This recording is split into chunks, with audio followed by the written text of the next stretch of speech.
Hello friends, welcome to real life story. और कैसे हैं आप सब? आई होप आप सब अच्छे होंगे। और आज की स्टोरी है बस ससुर जी और कितना खुश करोगे।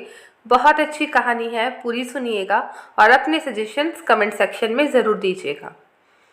साक्षी की मम्मी के गुजर जाने के लगभग 2 महीने बाद वह अपने मायके से ससुराल आ रही है।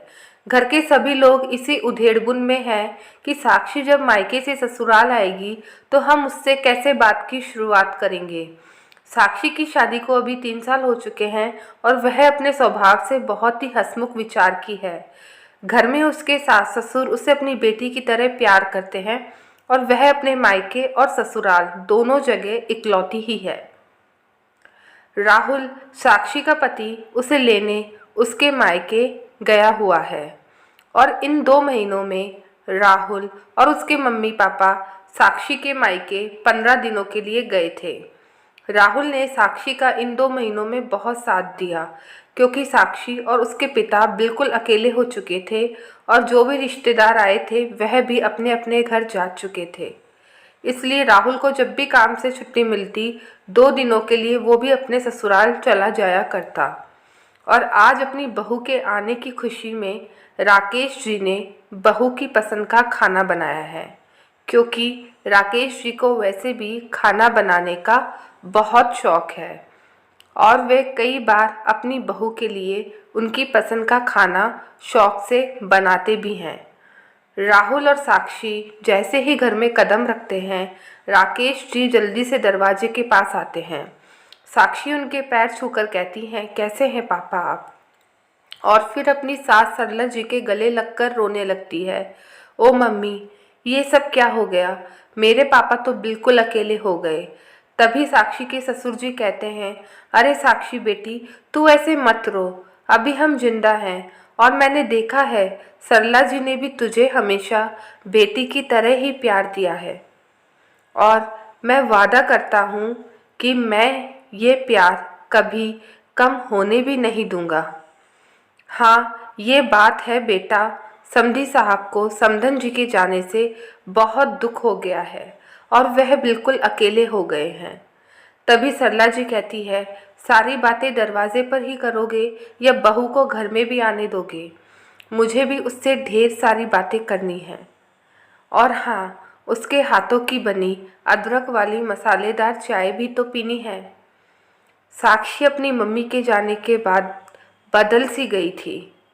हमेशा अपनी प्यारी आवाज़ से चहकने वाली साक्षी अब बिल्कुल शांत शांत सी रहने लगी थी। और ऐसे ही 2 महीने बीत गए, फिर भी साक्षी के चेहरे पर एक उदासी हमेशा झलकती रहती। ये सब देखकर साक्षी के ससुर जी राकेश जी मन ही मन सोचते रहते, ऐसा क्या करूं कि साक्षी के चेहरे की हंसी फिर से लौट आए। एक दिन साक्षी देखती है उसकी सास सरला जी सुबह से ही रसोई में लगी हुई है और राहुल घर पर नहीं है।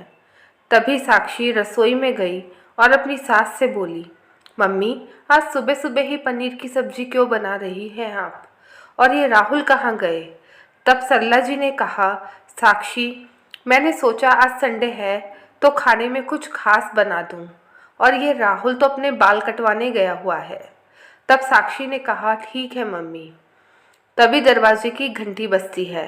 सरला जी ने कहा, अरे देख साक्षी, कौन आया है? साक्षी जैसे ही दरवाज़ा खोलती है तो देखती है राहुल और साक्षी के पापा दरवाजे पर है।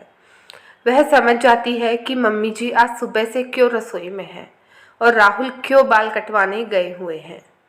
अपने पापा को देखकर साक्षी की खुशी का ठिकाना ही नहीं था। तभी साक्षी की सास सरला जी ने कहा, साक्षी, ऐसे क्या देख रही हो? ये सब तेरे ससुर जी का ही सरप्राइज है। तब साक्षी अपने ससुर जी की तरफ देखने लगी तो उन्होंने कहा, देख बेटा, मैंने समधी साहब को कुछ दिनों के लिए यहीं बुला लिया है। तू उदास रहती है, इसलिए सोचा तेरे चेहरे पर मुस्कुराहट लाने के लिए यही सही रहेगा। तभी साक्षी ने कहा, थैंक यू पापा, आज आपने सच में मुझे दिल से बहुत खुश कर दिया। और कितना खुश करेंगे आप मुझे? तभी राकेश जी कहते हैं, अरे बहू, तुम तो हमारी बेटी हो, अगर हम तुम्हारी खुशी का ख्याल नहीं रखेंगे तो फिर किसका रखेंगे? बस तुम सदा खुश रहो, यही हम सब चाहते हैं। तभी साक्षी ने अपने ससुर जी के पैर छुए और अपनी सासू माँ को भी गले लगकर बहुत धन्यवाद दिया। और आज साक्षी खुश थी कि वे अपने पापा को अपनी नज़रों के सामने देख पाएगी। क्योंकि दोस्तों, बेटी की आत्मा ही ऐसी होती है, चाहे वे कहीं पर भी रहे, पर अपने माता पिता की फिक्र उसे हर जगह सताती है। दोस्तों, कभी कभी हमारी ज़िंदगी में कुछ ऐसी घटनाएं घट जाती हैं जिससे उभरने में हमें काफ़ी वक्त लग जाता है।